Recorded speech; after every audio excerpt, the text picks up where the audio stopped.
امریکی صدر Donald Trump نے اپنے جارحانہ فیصلوں کی وجہ سے پوری دنیا کو حیران کر دیا ہے۔ جہاں امریکی ویزا پالیسی انتہائی سخت کر دی، وہیں انتظامی فیصلوں سے خود امریکیوں کو بھی پریشان کر دیا ہے۔ تازہ ترین سخت فیصلہ یہ ہے کہ کئی دہائیوں سے چلنے والا وائس آف امریکہ بھی بند کر دیا گیا ہے۔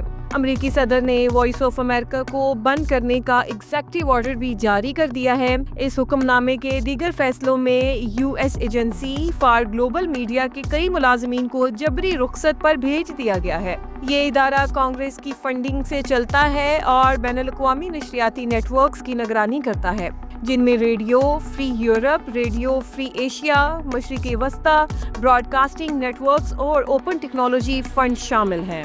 وائٹ ہاؤس پریس سیکریٹری کے مطابق ٹرمپ حکومت غیر ضروری اخراجات ختم کرنے کی پالیسی پر عمل پیرا ہے اور امریکی عوام کے ٹیکس کے پیسے سے اینٹی امریکن پروپیگنڈا کی مالی مدد اب نہیں کی جائے گی۔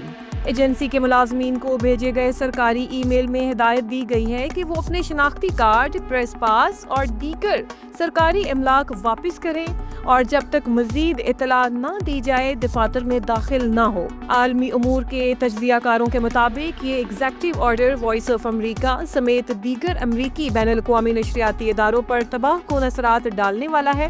وائس آف امریکہ 50 زبانوں میں خبریں فراہم کرتا ہے اور دنیا بھر میں 354 ملین سے زائد صارفین ان نشریات کو دیکھتے ہیں، مگر اب ڈاؤن سائزنگ کے بعد وائس آف امریکہ عملی طور پر بند ہو جائے گا۔ دیکھتے ہیں یہ ٹرمپ صاحب مزید کیا سخت فیصلے کرتے ہیں۔